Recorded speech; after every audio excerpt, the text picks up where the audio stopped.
All right. Let's get started, perhaps. Yep. All right. We'll kick off. Hello, everyone. My name is Claudia Piscatelli. I am the CMO at Engage Squared. Welcome to our masterclass today. So today's masterclass will be talking about how you can innovate on process to remove operational overheads and design for digital environment. Before we begin with today's session, I'd like to acknowledge the traditional custodians of the lands on which we meet today and pay my respects to elders past, present and emerging. And I extend that respect to any Aboriginal or Torres Strait Islander people on the call with us today. So we've got a very exciting agenda for today's masterclass. For those who were with us on Tuesday, we talked about the war for talent and how that's kind of playing out in the Australian market and what that means for businesses with a large frontline and how you can use technology to better improve that experience for your staff. Today, we're talking about innovating process. So we are very lucky to be joined by two very special guests, which I'll introduce in a moment, but we'll be talking about or kind of demonstrating to you the common use cases for frontline and deskless staff and giving you some examples and inspiration of where you can go in terms of innovating on the processes that might exist within your organisation today. We'll be talking about how you can accelerate time to value by deploying Microsoft technology to your frontline.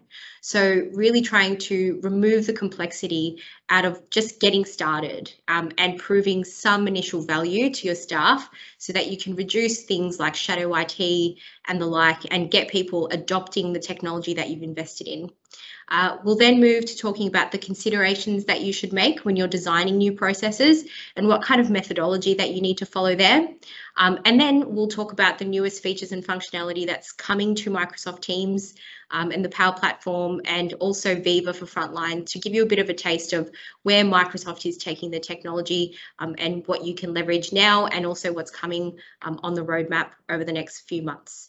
We will have time at the end for questions. So please feel free to come off mute. This is a masterclass, so happy to make this a conversation with everyone that's on the call. We've deliberately left it so that you can take yourself off mute and turn your camera on if you feel comfortable to. If you do have any questions while we're going along during the session, please feel free to pop them in the chat and we'll make sure to answer them either during the presentation or during our question and answer time after the presentations. So to introduce today's panel, we're very pleased to be joined by Sally Fay, who's a global black belt for Frontline from Microsoft and a wisdom of all knowledge, and Stephen Monk, who is the CEO of Engage Squared. And former techie.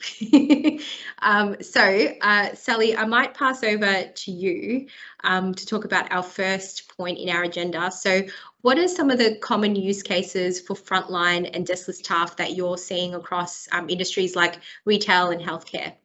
Yeah, thanks, Claudia, and hi, everybody. Glad to be here with you and glad you could join us. We did a session earlier this week and you'll be able to get an access to the recording where we spoke about engagement. But today, for me, it's all about how do we start to remove some of the pain points and really empower our frontline colleagues to be able to focus on what's important to them in their roles without processes getting in the way. And what I see really commonly is there's three clusters, if you like, of use cases that really start to transcend industry. And by that, I mean, these are things that I see as being common across all industries. So we mentioned like retail and healthcare, mining, manufacturing, these sorts of things that are quite common to all. And the first one is schedule management, and this shows up in two ways. So whilst there's a lot of native capability within our platform, many can do things like create schedules on spreadsheets and upload them, or create schedules natively in the app and copy forward, things like that.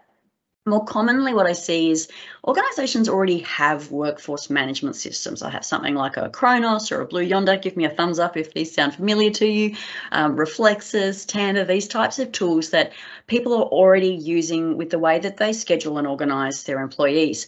But what I hear a lot of is that the employees themselves don't actually have ready access to the information in the schedule in a digital format. So the schedules get created in these systems, but then the sharing is done in a manual way, sometimes even a very analog way, such as printing and putting that schedule up somewhere where employees need to come and manually check what's going on. I've even seen examples of organisations where they're taking photos of that schedule and sending it to a group chat. And they're actually expecting their employees to keep track of when they need to be at work based on what's in that photo or that image that they actually took. What we see is organisations, and I think IKEA is a great one. They even come out and say how much they've saved. I love the Nordics because sustainability is a big thing. They've really had a focus on how do they reduce printing of their schedules. And I'll share, one of the things I should have said is that I'll share some links in the chat along the way about some of the things that I'll refer to, because I will give you a lot of information in a short period of time. So I want to make sure you've got links to refer to these. But IKEA is a great one where by leveraging the capability to integrate their workforce management tool into the scheduling, they've had real improvements from an employee perspective, but also that sustainability. And they quote as in one store alone being able to save close to $40,000 just on printing alone. So there's improvements for the employee, and these come into things like how do they actually make changes to their schedules. In a former life, I was a manager at McDonald's. I loved it. It was great. I did it while I was at uni. And I was actually the rostering manager. And my experience there, it was very much a lot of manual. People would need to change their availability, or they'd need to swap a shift, or they'd call in sick. You know, something would happen and they're now no longer available. So there was a lot of, even once the schedule was actually prepared, a lot of manual adjustments that needed to be made to it on a week by week, even day by day sort of basis. What's been interesting being in this role, because fast forward, I won't tell you how many years because it'll reveal my age, is that not a lot's actually changed. I'm working with a lot of organisations where that coordination, once the schedule has actually been prepared, continues to be something manual. You know, we see lots of paper forms to be able to request leave, or my favourite is the scribbly piece of sticky note to try and figure out who are these two people and what day have they agreed to swap a shift. Now, all of these things that need to still be reflected in the workforce management tool so that payroll is adjusted accordingly, for example. So one of the things that we hear a lot is once an employee can actually get access to their schedule, it brings them a lot of benefit. And the key ones here being transparency and flexibility. It then goes to the next layer, and the capabilities of being able to do things like clock in and clock out to actually start your shift. And again, being able to build on that and do things like geofence. If they're using their own mobile phones with the geotagging on, is the person actually even at work when they've said that they're clocking in for their shift? Being able to do some really smart things like that.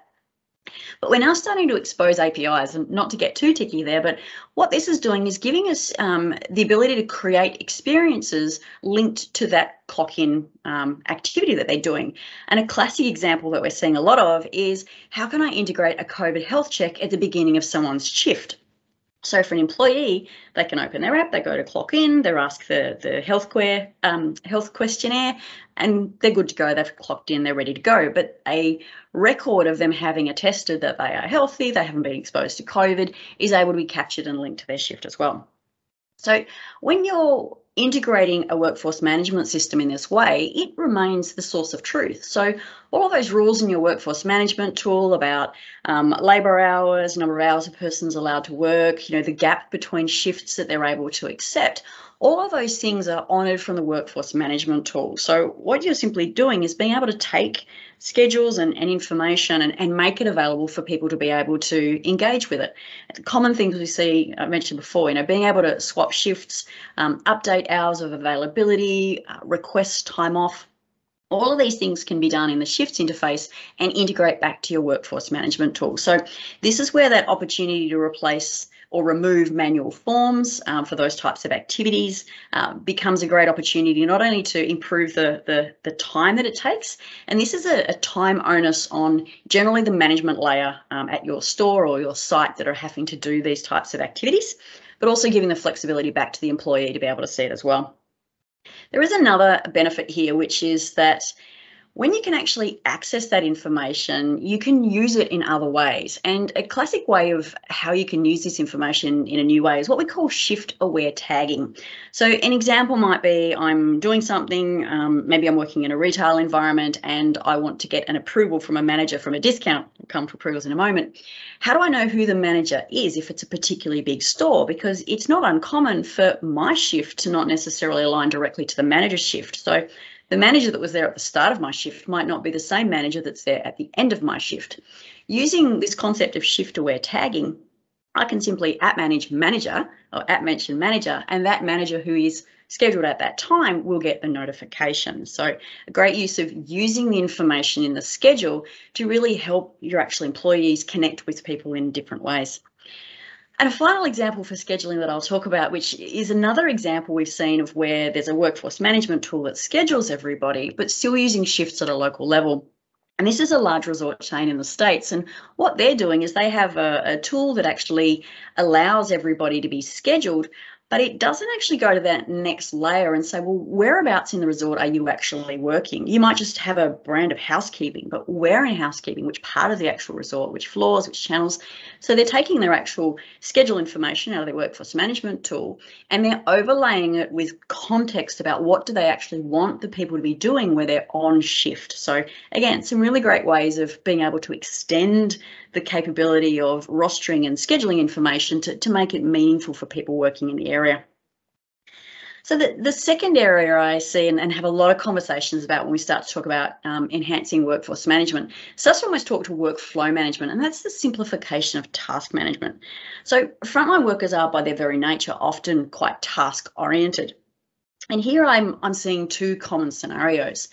The first is what I'd call the distribution of tasks. So the scenario and the challenge here is that often you've got a head office style function that needs a task or set of tasks to be replicated across multiple locations. Today we see a lot of email, and this is different parts of the business sending emails, trying to find people out in those locations, potentially managing their own manual distribution lists. That might go to a person. That person might not be on shift at the time that it's received, or might go to a group mailbox, and then it's very difficult to actually identify the person at the site or location that's going to do that task or be accountable for having it done. Because what often happens is the person, when they receive it at the site or location, needs to get someone there to do the work. And so they actually need to take those instructions and pass them on to someone else. So you've got this kind of cascading effect that, again, today is often done very, very manually through a lot of email, which, again, don't get me started on email. It's definitely not my favorite tool. It's really inefficient for a lot of things. And, you know, this two-way style communication on complex things like tasking is a great example of what email does not do well. So one of the experiences that we have built into the platform is what we call publishing, and it's designed to replicate that workflow. Central location creates a group of tasks, decides through a hierarchy who needs to do those tasks, so which locations need to do these things. They land at the location, and then it actually relies on or enables local management to decide who best can actually do these things, who in my location today has the skills to actually do these things, understands what needs to be done. And so they can actually assign that same task. They don't need to copy, paste, replicate. It's a matter of sort of passing it on. But what's happening through that chain is as these things are being assigned and eventually completed by people in the field location sites, the person requesting it gets telemetry to see what's actually been done. So again, you're cutting out this need to sort of follow up and chase, so we can be very specific about where you need to do. And again, task publishing, one of the ones I'll share a link for you because it's quite complicated. The second scenario that I see quite commonly here is managing the day-to-day actions that arise at the actual location.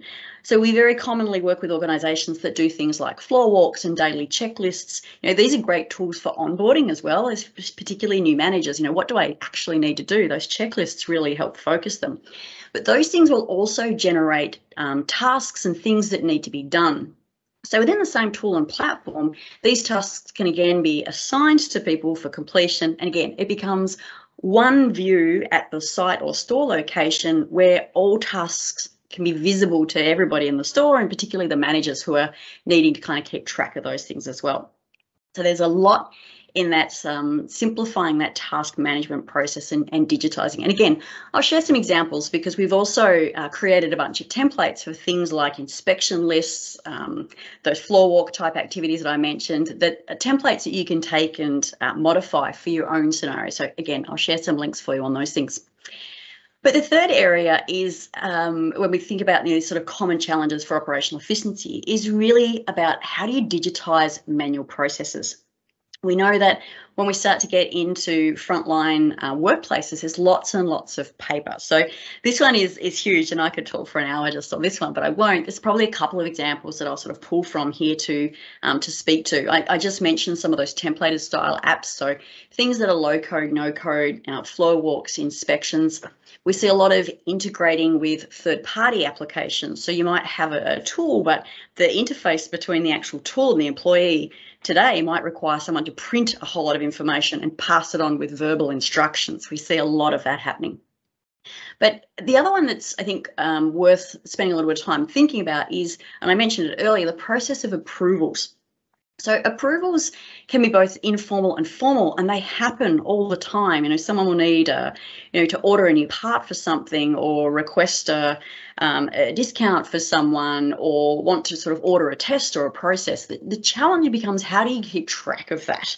And so within approvals, there's the potential to do things like have templates. So we see retailers setting up approval discounts, approval templates for discounts. So when an employee has someone that comes in where, in the period of Black Friday, they want a little bit extra, maybe that can be something that's achieved, but the employee needs to get approval from a manager or a shift supervisor to be able to apply that. So this gives them a very quick, easy way to, literally in chat, @mention manager, use the approval template, need discount this customer, and manager gets the alert and can simply go, yes, it's approved. You've got a record of it. The employee is able to go ahead, apply that for the customer, and the process becomes a lot quicker. We also see this approval process coming into really some of the areas, and one good example I can think of a customer using this recently was they needed to update a work practice. On the back of COVID, lots of organisations have had to change operating procedures. And part of their process was making sure that all of their employees could sign this, because they needed to certify that you have understood this and that you will comply with it. So within approvals, you can also capture signatures using things like Adobe Sign or DocuSign. And so rather than a process that would otherwise have been print out a lot of paper, make sure the employee reads it and signs it, they're now able to distribute out to email. Here's your actual document. Please read it, sign it, capture. Employee has a copy.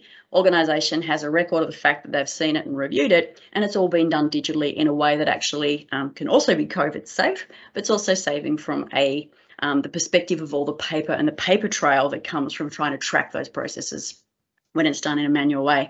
So these are, if you like, the three sorts of areas where we see a lot of opportunity for organisations when they're thinking about how do we improve the efficiencies, these things that sort of are the way they are because they've always been that way, but actually create a lot of frustration and pain for employees that are working in organisations and ultimately get in the way of good customer satisfaction and or patient outcomes.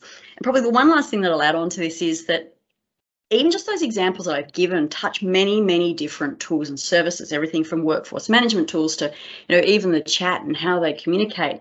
The other thing that we see is a lot of fragmentation from the employee experience. If I have an app for this and an app for this and an app for this and an app for this, or we might think we will build an app that will do all of these things.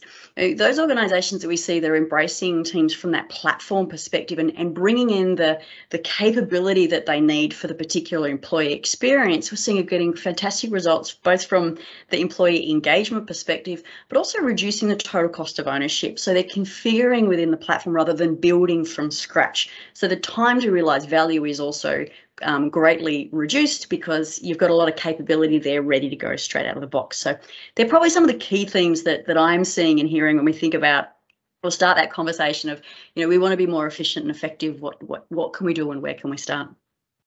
Time to realize value. That's a very good segue into our next discussion point. I think there's plenty of opportunity, and we're seeing similar things with the clients that we're talking to, that there's no shortage of use cases for innovating on existing processes. People kind of champing at the bit to do it, but I think a lot of the times they're kind of stunned into inaction, if that makes sense. So it just seems a little bit overwhelming because there are so many opportunities and use cases to tackle. So Steve, if we can kind of turn to you, what would your advice be here, and how can organizations accelerate the time to value when deploying Microsoft technology to their frontline? Yeah, it's a really great question, Claudia, and Sally, thanks for that. Was a really amazing overview of to simplify it down into those 3 buckets, but there is so much within each of those buckets. I think what we've seen historically across our customer base is it seemed very difficult to solve those problems, that the technology's been hard to deploy, to get it out into the workforce across a myriad of sometimes transient frontline workers has been either cost prohibitive or technically impossible. And what's really exciting is with the evolution of technology, there is now a really sophisticated set of capabilities that are available that can be deployed very easily into the frontline workforce in a way that is secure and fits within your existing IT infrastructure, and then helps us to rapidly innovate across those 3 areas. And obviously we're talking about Microsoft Teams as one of the core parts of that journey, supported by workflow tools and other applications, including through the Power Platform, using Power Automate or Logic Apps, or some of the advanced workflow tools that are available within the Microsoft suite. So what we've been doing recently, particularly since the start of the pandemic, is really working with customers to help understand how to use that new technology to adjust the way in which we connect with, empower, and provide new capability to the workers within large organisations, to enable them to work in a COVID-safe way, to continue to be able to satisfy customer or patient demands, and to really tackle a lot of those common challenges that we see that became exacerbated as a result of the pandemic. What's been great through that period is that Microsoft has continued to innovate the product as well, and so been able to provide a really sophisticated set of tooling to help us get that new capability into the hands of frontline workers, to secure it and ensure that we can still fit within the capabilities within our security framework, particularly as things like cyber risk continue to increase. And that by then deploying Teams, we're able to very easily use that as a foundation from which we can innovate on business process, using some of the out-of-the-box capability that Microsoft have shipped, things like shifts, or by using Power Automate and Power Apps to build applications that tackle specific use cases, or by deploying some ready-made templates that are available from either Microsoft or other partners to help accelerate common use cases, and things like employee engagement and communications using the company communicator application. So really exciting that Microsoft's been able to do that. Bit of a plug, next week we're also talking a little bit about how to apply security in that context. And I think the really nice thing is there's a range of new technologies that are available from Microsoft to ensure that that environment is secure, and that you're able to provide capability to your frontline staff without compromising on the security of the information that you're providing, and without compromising the ability for those staff members to complete activities without the need for lots of new technology. So an example from a customer that we've been working with for a long time, APA Group, large manufacturing and engineering organisation. They build gas pipelines, big frontline workforce doing a range of different engineering activities. And through our engagement with them, we've been working to help shift their organisation to the cloud, moving data from file shares and legacy or on-prem SharePoint instances to SharePoint Online. And through that process, being able to identify a range of different business processes that could be dramatically simplified by deploying Teams and using the capability within the Power Platform. So some examples we've got up on the screen here of task management, very much in that sort of category that Sally was mentioning before. Connecting in with back-end systems that help with the management of assets and work health and safety processes and task management. One of the really nice things that's available as a result of Power Platform and Power Automate is the ability to bridge this gap between those back-end office systems that might control advanced enterprise capabilities, things like asset management, historically a lot of legacy investment, not really easily accessible to the front line, and to build some nice interfaces that run within teams that can enable the front line to start to access that capability and interact with it dynamically in the field on their way to a job, at the start of a job, during a job, after a job, and when they return back to the office. So a lot of these systems that we built for APA Group really start to replace systems that were either undertaken on paper or had to be completed within the office, and therefore really difficult and big delay, and therefore the data quality associated with that can be really compromised, because there's that time lag between actually completing the work and needing to enter it into the system. So some examples that we've got up on the screen, incident reporting and hazard reporting, a really good example of how by shifting that and giving that to frontline workers to be able to report from the field, then enabling the organisation to be able to more effectively track what's happening in the field and be able to more rapidly respond to that. By shifting that from a paper-based system where there might have been a 3 to 4 day lag between an incident happening, that being handled and then reported back out to the field around that hazard created through that incident, we've been able to shift that to real-time reporting and therefore provide advanced visibility, increased visibility around what's happening there.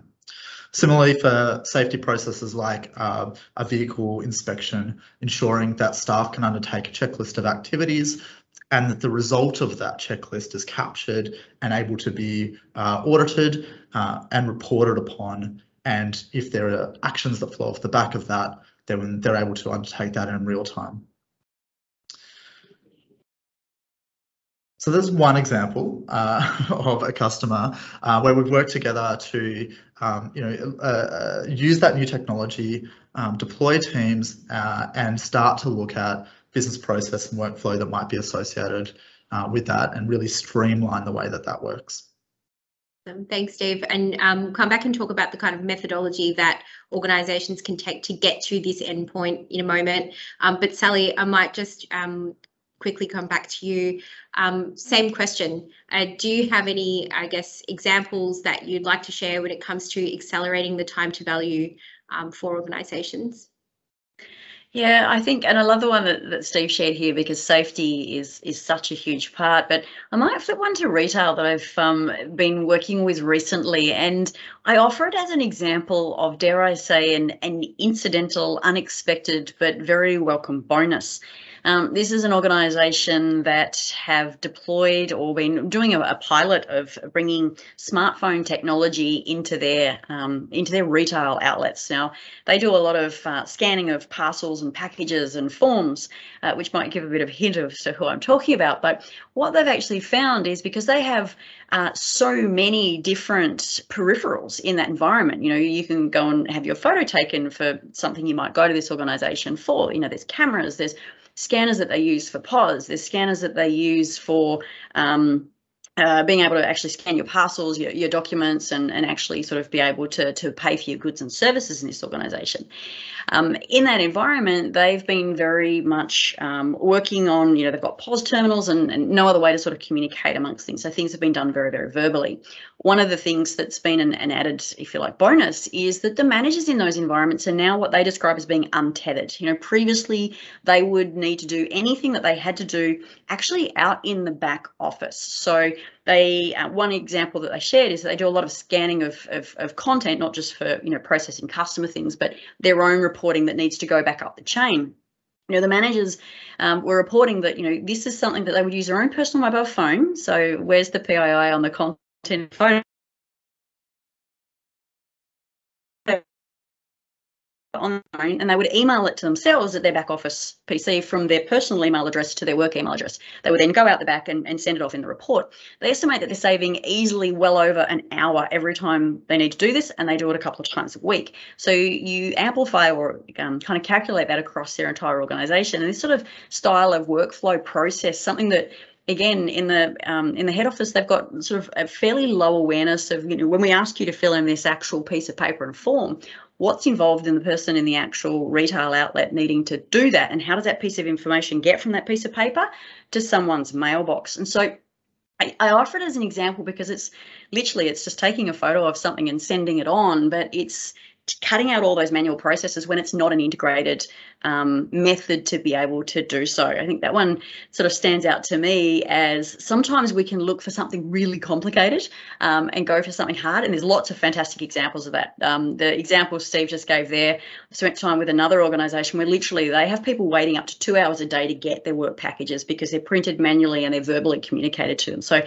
they know they've got people sitting on a bench. That's a big, hard challenge to solve. Something as simple as we've got to scan this form and send it into you a few times a week can actually be something that is creating a lot of inefficiency at the actual shop floor as well. And that manager sort of speaks about, this is time I'm now actually out with my staff and serving customers, where otherwise I'd be doing, admin work in the back office. So sort of incidental sort of improvements too that I think can have a real impact when we think about this efficiency and operational process type challenges in some of these environments. Yeah, nice. Thanks for sharing, Sally. That's very insightful. Steve, back to you. So if we think about all of these use cases then, what are the considerations that organisations should make, or the people on the call should be making when they're looking at designing new processes for a digital or hybrid environment? Yeah, so a great question, Claudia. I think, if we look at some of the examples that we've called out there and the common use cases that we see across different customers in different industries, able to leverage the power of the technology to start to improve the workflow, the question really becomes, how do you identify which workflows, which business processes, which systems, which challenges within the organisation should be addressed, and then start to prioritize that. And this API example that I've got up on the screen, these are 4 examples. They've now deployed almost 700 new workflows into their organisation. Much of that's been created by people within their own organisation who understand their own business process and have been skilled up on the technology because it's low code, it's very simple to use, to deploy, to try, to experiment, and to loop back and continually innovate upon. So that gives a really good indication of getting started, measuring impact, starting to iterate and refine, and empowering staff within the organisation to be able to improve things themselves. We've got a really nice way of thinking about this, I think, around a methodology for innovating new process, which is something that you can start off within a project team, and then as you gain confidence, begin to onboard more people from across the organisation into this methodology. Part of that is really understanding the business processes that you undertake today, and a key part of that has got to be doing research by engaging with the people that actually do the work in your organisation. So that means talking to your frontline, your deskless workers, the workers in the field, and understanding where their pain points exist today. Where does technology let them down? Where are the manual processes that information gets lost, or there are long wait times where that impacts upon the customer or the client or the patient experience?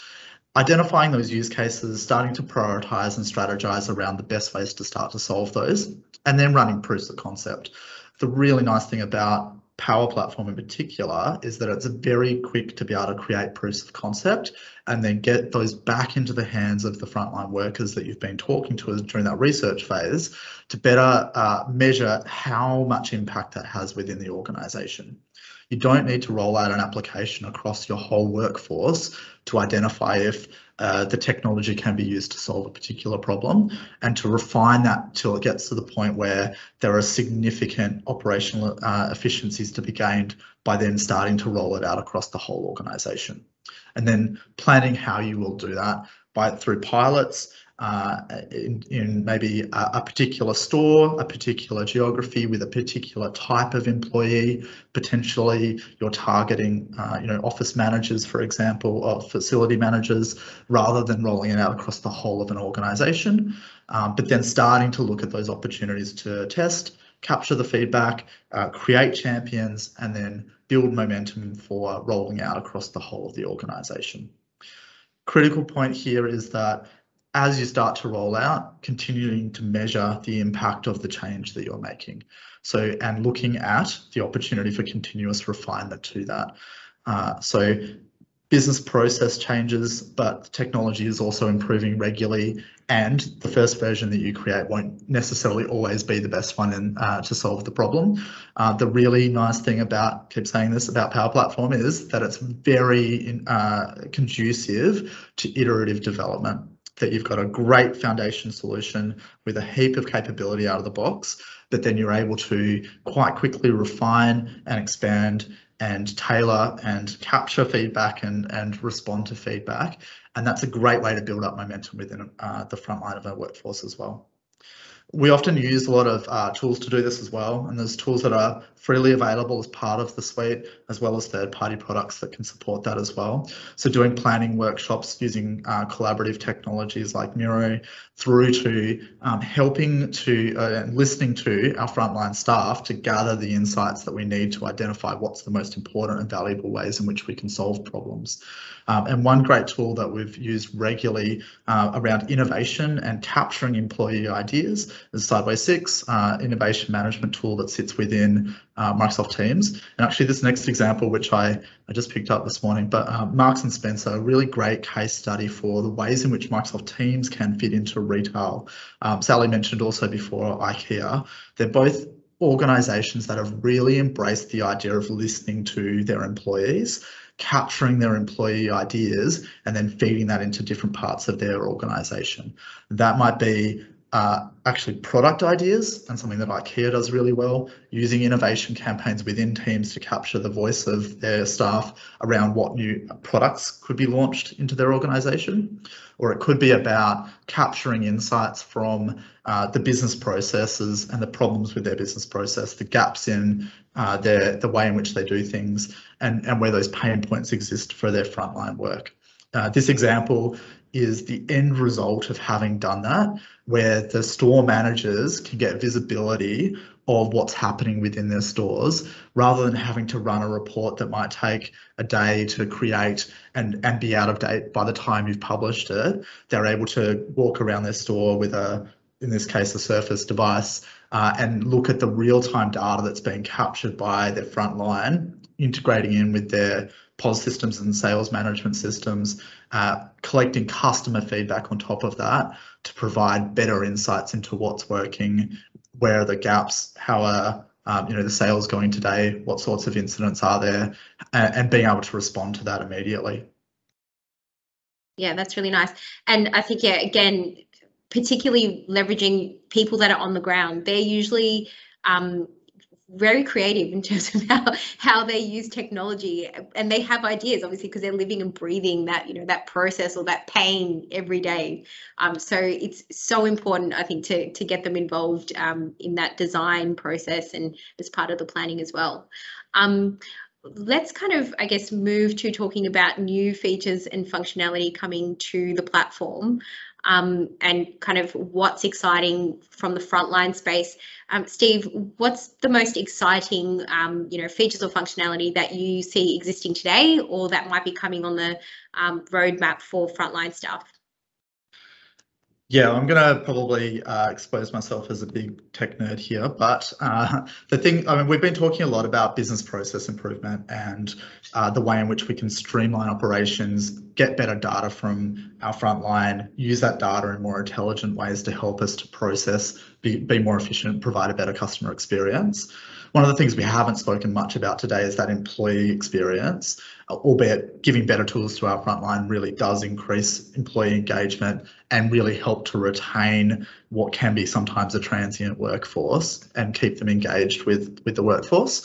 But one thing that I think is really exciting is the way that Microsoft's starting to introduce tools that are really looking across that employee experience and that employee value proposition and solve a number of common challenges. The biggest challenge, so Viva Connections sort of at its heart, a way of bringing the intranet into a mobile device. But the really cool innovation that's come in the last few months is the mobile experience for Viva Connections, and the way that the Viva Connections suite brings together a whole range of different third-party systems into a single pane of glass that can be surfaced up through Teams so that you can easily deploy it into your frontline staff.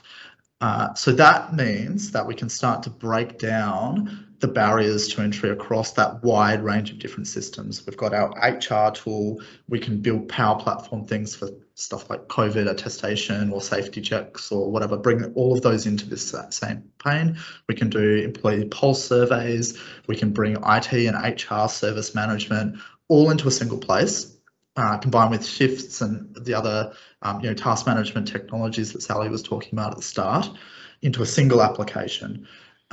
And the nice thing is it's not just a launch pad into those technologies, but actually bringing content from those different systems into a single place so that I, as an employee, can get a personalized view of all of the different bits of information from across that suite of technologies. I can see when my timesheets are due or what my next pay slip will look like, put a leave request in, respond to the employee pulse survey, do my COVID check, all from within a single application, not to mention change shifts with my colleague if I want to, all from within a single application in a single location.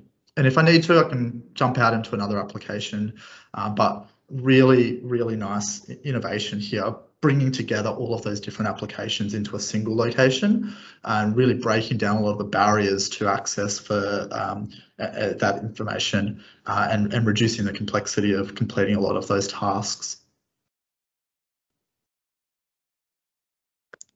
Managed to put myself back on mute. Thanks for sharing. That's awesome. And Viva Connections obviously available now.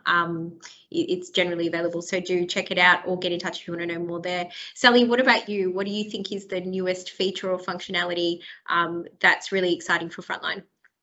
Well, I think Steve's captured it with Connections, because I know I've got a lot of love for Connections, and really the element of simplifying the employee experience piece is a big one for me, but we've spent Connections. I'm going to go a little bit more niche. There's some capability that we've brought into Teams around virtual visits and virtual consults. And to me, this is, as I said, it's a little bit more niche. We see this being very, I guess, lighting up a lot of experience in some particular industries, so maybe not one for everyone, but particularly for the healthcare industry and the retail industry, we see a lot of use of this. So virtual visits is going to enable you as an organisation to connect with either your patients, your clients in ways that you haven't been able to before. So virtual visit, virtual consult, by the nature of it, the sort of process allows a scheduler to have a single dashboard view of appointments that are coming up.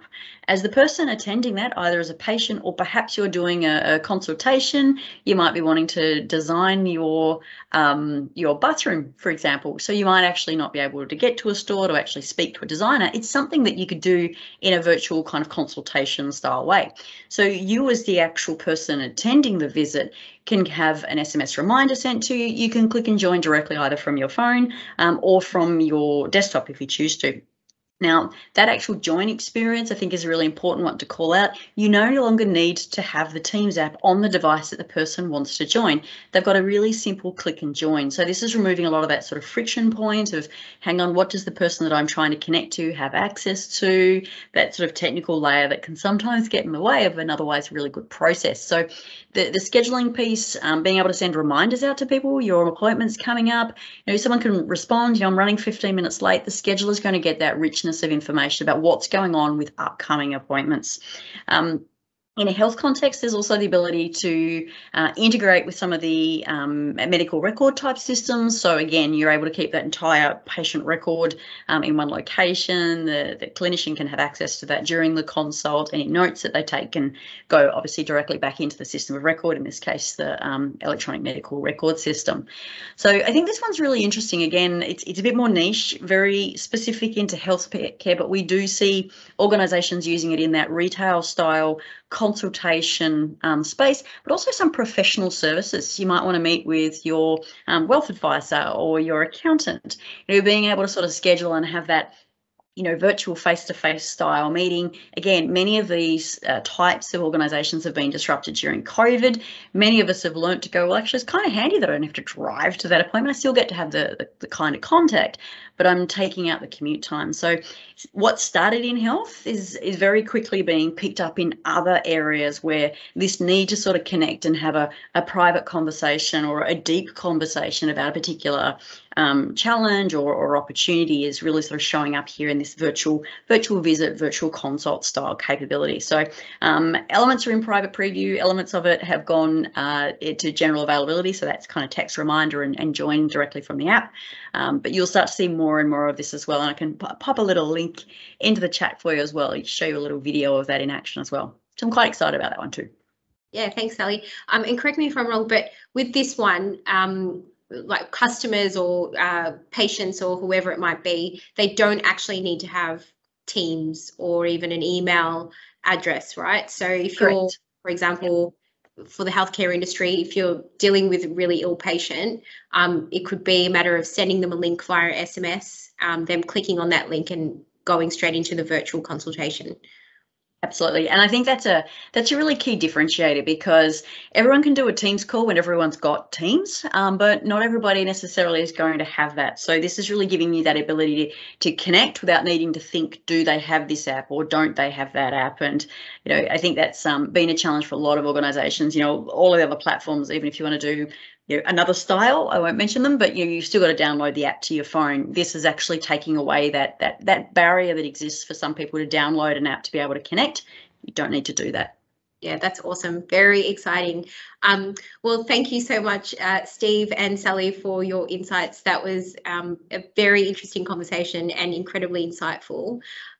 So where to from here? There's obviously still a lot that needs to kind of go into the planning to be able to innovate on your process. So next week, we're hosting our third and final masterclass, where this is kind of one for the techies, if you will.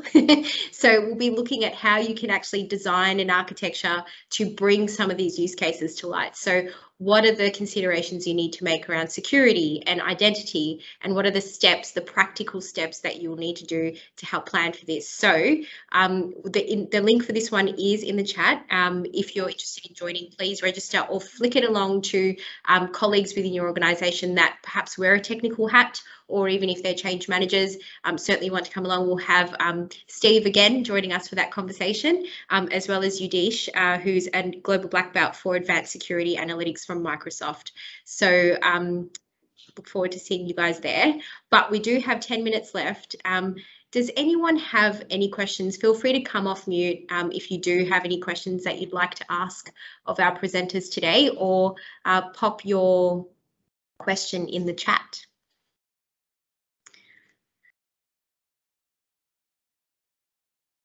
Otherwise, we might ask you some questions. So my favourite one at this time to get you thinking, and feel free to pop it in the chat or ask me a question so I stop, which is, you've come to the session today thinking about, the operational efficiencies. What are the challenges that you had in mind when you came to the session today? And have we given you some ideas on how you might address them? And if so, please feel free to share that with us if you're comfortable to. Or is there anything that you're still seeing, thinking, I'm not sure how, and this is the challenge that I have? Hi guys, this is Peter from Transurban.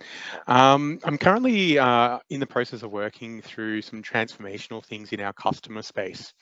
And one of the, I guess, the views that have been floated around is the potential ditching of process to empower employees to be able to deliver customer outcomes and achieve what needs to be achieved in the manner that they see fit. taking everything we've discussed today, how do you sort of integrate both worlds together to sort of still have that structure while going into a completely unstructured world? Great question. And look, that's a pretty emerging way of thinking about the world, I think. So I mean, I think when we look at it, it's definitely in the knowledge management space, knowledge worker space, there has been a big move over many years to start to trust and empower our knowledge and information workers to be able to solve problems more effectively by themselves with less process, less management, particularly less micromanagement. And a lot of the tooling that's been available has really worked in that sort of direction. Right? Things like Planner are all about task management, but they're bucketed. You don't have a formal structure with an approval process to know which tasks you undertake. That's probably not quite the same on the front line, or certainly not the typical frontline worker experience. If we look particularly in retail and healthcare, there are very stringent requirements around ways in which we need to do a lot of tasks, and quite stringent reporting requirements that need to be provided. A lot of the challenge in retail, I think, though, has been making sure that staff are able to complete those tasks, but provide a really great customer service through the process. And so things like knowledge management, making sure that staff on the front line have a great understanding of the product suite that you're selling, are able to be experts and provide advice, or to quickly connect you to an expert who can help make a buying decision as part of that journey is really the sort of critical bit. There's always going to be some mandatory tasks that must be completed, and we want to try to streamline that process as much as possible. Then we want to empower staff to be able to innovate and delight customers in the space that they're allowed to do that, and working within the constraints that are imposed upon them. And so I think finding that balance is sort of the really interesting point, right? What we find a lot is that the business process for the mandatory stuff is so overwhelming that there's not enough space to innovate. If we can streamline and simplify the mandatory stuff, make that simple, easy, understood from a central location with very clear tracking, then we have more space to be able to innovate and provide more delighting process and client engagement or patient engagement. Does that make sense, Peter? Does that fit with what you're saying as well?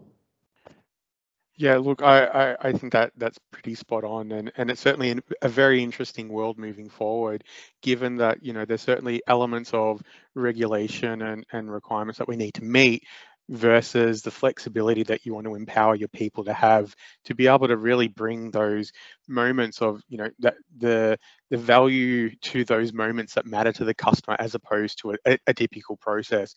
And I think we've done very well in digitizing a fair chunk of our process. I think we're sitting at like 94%, give or take, of self-service functionality. So it's really about now driving that other 6% to the value add service to the customer, rather than the typical transactional outcomes. Yeah, absolutely. I might add something to that, Peter, if I can, Stephen. Just an example of, I think, a similar sort of program I've worked on before with an organisation, another very large utility, Telstra, where one of the challenges that you just sort of described there about, the processes and how do you kind of remove them. One of the areas that they're working on really deeply, and this is going back a couple of years ago now, was field services. And I think you sound like you're further along than where they are. It's like the last 6%. But where they actually started this process, I think, was quite fascinating. They started with the process of trying to identify what all those pain points were, because I think you've got the challenge of the processes that no longer serve you today, and the processes that you need to be able to protect you for certain things. And you mentioned regulations and things. So what they did in the first instance was created a method to capture what all of those kind of challenges were. And they ran a process where all the techs could essentially upvote, this is an issue for me, this is an issue for me, this is an issue for me. What that gave them was essentially an impact assessment, crowdsourced what are all the issues, and then upvoting to go, how widespread is the issue? Is the issue in a particular region, or is the issue something that we're dealing with nationally? And they use that to feed into, because they're working from a scaled agile perspective, they would feed those into sprints as ideas for process improvement. And then they would have a very well captured, defined, what's the problem statement, what are we trying trying to do? Where does it fit from a priority perspective? They could do some assessments based on complexity and outcome to the business. And they found all sorts of things from this in terms of things that were impacting on the employee's experience, things that were impacting on the way that they could actually service customers. And in Telstra, language about reducing truck rolls, how many times you need to go back out to the customer to fix it. So what were the things that they could do when they were actually there in the moment to make sure that the customer was getting a good experience and that they weren't going to have the additional cost of needing to go back again the second time. And a lot of these things sort of came out of that process of trying to sort of capture and identify and then put through that process of, process improvement and continuous iteration.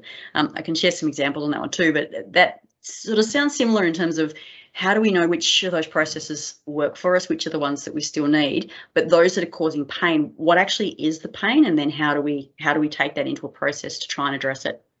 Yeah, 100%. And to add to that, I was at Telstra too, so certainly have been on that lovely transformation that Telstra's undergone. So yeah, it's certainly an interesting space and lots of learnings come out of that environment across many elements of the customer journey through such a large organization. Yeah. And one of the things that I don't know that they kind of talk about this as much, but certainly having been involved with the guys there for quite some time, one of the things that it also helped them identify was the challenge actually within their sphere of control, because, a very big matrix organization, sometimes the actual issues they were dealing with out at the field face in front of the customer were generated at the order process. And so they needed to be able to track it all the way back through the process and find who's ultimately the owner of why this process fails at this point when we touch the actual customer. Oh, very true. And I think, when you take organizations such as Telstra, similar to Transurban, where you've got bounds of control in which you can manage versus those services that are shared or external to the organization that you have zero control over, but still try to influence as a result of your end-to-end process, there's only so much you can achieve. Yep. But you can get the data to help you have a sensible conversation with the other part of the business. Yeah. And I mean, one of the things that Telstra's done really well is get that voice of the customer out as well. I think that enabling frontline to be able to report issues up to management, and we've seen this with some of our other customers. Coke is a really good example of this as well, so that frontline problems don't end up being completely disconnected from the people that are actually empowered to solve them. So yeah, really unlocking that. I think the other thing is not everything needs to be systematized or process oriented. A lot of the challenges that we see in the frontline are just that there is a lack of technology to enable them to connect and form communities and actually work together to solve problems as well. My favourite story of this, when I worked in the UK, I worked with British Gas a lot, and their boiler engineers were coming across all sorts of archaic installations, and they had no way of really finding the right people to help them resolve problems when they're in the field, and it's very difficult. They rolled out Yammer, created a community of interest around specialist problems in different areas of the UK, and they were able to connect experts together and really start to more rapidly solve those problems, be able to solve problems in a single visit to the client rather than having to return multiple times or find an expert from within the organisation to solve that. So by providing that community, they were able to really improve that client experience. Yeah, completely agree, and I'm a huge advocate of Yammer, which I'm trying to roll out at the moment at Transurban. If you need any ACM support on that, get in touch. Yeah, no, we've definitely got the works going on at the moment, hence why I'm here today. Very good. Awesome. Well, we are right on time. So thank you so much. Thanks, Peter, for your questions, and also everyone for joining the session today. Hopefully you found that useful. And please do get in touch if you want to continue the conversation about innovating process within your organisation. Have a lovely day, everyone. Bye. Thanks, everyone.